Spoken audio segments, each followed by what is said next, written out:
Come on, just a bit more. We'll go gold.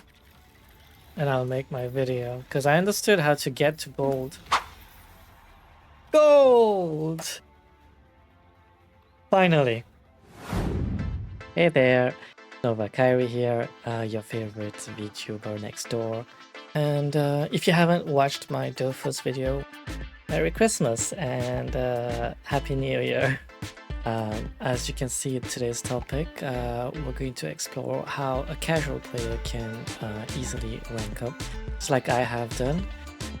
My rank up has been extremely smooth and I went all the way up to gold without any kench. Okay, maybe not. I made a few mistakes in the beginning. Well, it was a new game, so I was kind of still exploring the game. And I made a few mistakes here and there. And I'm here to help you out if you're joining the game or if you're still struggling and you're a casual player with not a lot of time to invest in this game and you just want to have fun and possibly rank up. I've reached gold, which I think as an average casual player seems to be a good spot to be on.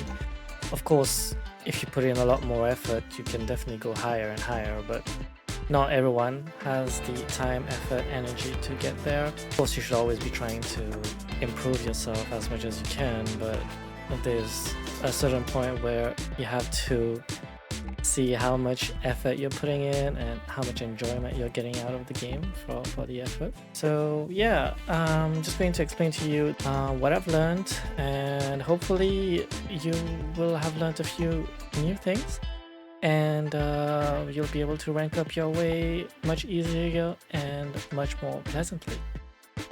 So I'm not going to tell you to go to some aim labs or to a practice range to practice your aim and get good at aim. It's a game. We're not trying to make that turn into a chore. So that's not my way of improving into the game. I find that kind of boring. If you want to do that, it's your choice and you will probably improve in your aim at least. But I find this way less enjoyable. I prefer going into the game, play some QP, and slowly improve my aim that way. But that's completely your choice. And let's just get on with the tips that I've got so far for you. So let's just get on with it. Let's see what I wrote here. Well, my points. I lost it. Okay, yeah. So let's just start with the basics. First point, you're gonna have to adjust your settings, first of all. You want to at least be hitting 60 FPS, if not more. I would normally prefer 100 to 120 FPS, but 60 is good enough. Right now, with the settings, I'm averaging around 80 to 100, depending on the fight, because when loads of things are happening, it's kind of hard to keep a high FPS. I think the game needs a bit more optimization, and on my side I think I have a few settings to adjust to just get better FPS, but we'll see. But the next one is adjust your reticle as well as your mouse sensitivity. It's very important to have something that really fits you as a player. What I think, well, it's more about preference, but what I would advise is to either get the dot or the crosshair. I'm currently using the crosshair. I may switch to the dot, which is what I have in Overwatch. You will see me in this clip. At first I started out with the basic crosshair, which was, yeah, I don't like that one. Then I went to the crosshair. It was a bit too big. Eventually I went down to the practice zone and I tried a few things to see which one would work best for me. I changed the sensitivity. I think my sensitivity now is at 1.9. I'm gonna maybe change that. I'll adjust it as I play until I get to the most perfect zone for me. And as for the crosshair, again, I might go dot. I don't know. We'll see. So far, I'm okay with this crosshair the way it is right now. You can see the settings. For the color, I'm using green. a lot of people say you can go with the blue one, the cyan, I think it's called. It's up to you, but those two are good options, I would say. Anyways, with the sensitivity, just take it slow, see what you're comfortable with, and adjust as you're playing. Well, that's what I did. I adjusted while I was playing because, like, you can go to a practice range and try and hope that you're getting it right, but I like to do it like in game to see how it affects me, like while actually playing the game, not when I'm just, you know, perfect environment. It's not the way in most fights, so yeah. Okay, so some of the points may sound counterintuitive, but I'm gonna put it in a sequence that will hopefully make sense. First of all, I would say play all the heroes at least once so that you have an idea of what they can do. And you don't have to, like, you can do it in the practice range if you want, or you can do it in a quick match. Just play it, have an understanding so that you're not lost when you're playing against them or with them, to kind of know what's going on. That will give you a good base of understanding of how to fight them or how to play with along them. That's very important.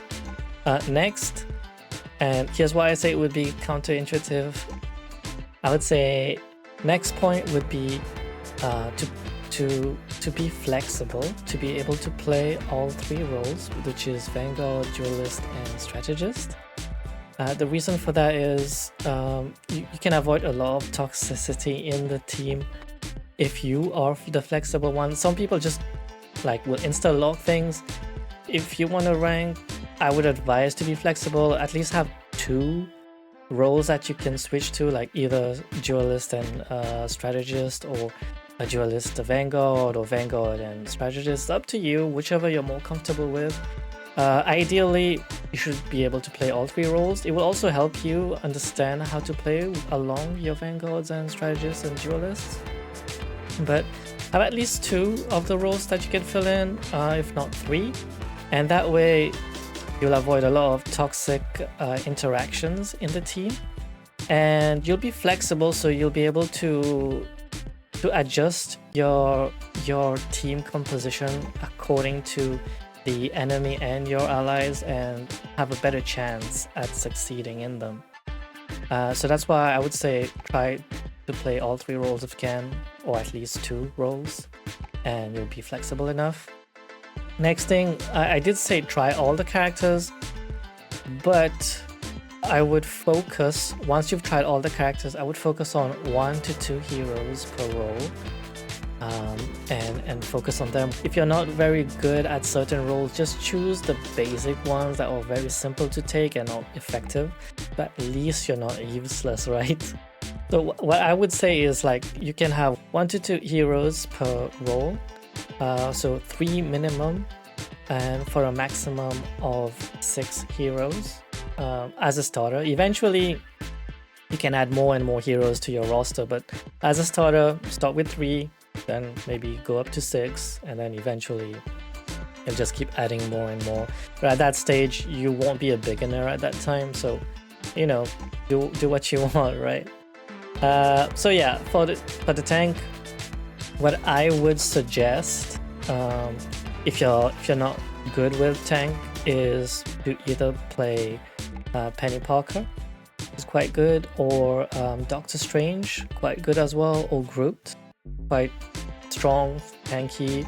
They're all very good. I've tried Groot, Doctor Strange, and Penny. I prefer playing Penny and Groot. Those are my go-tos.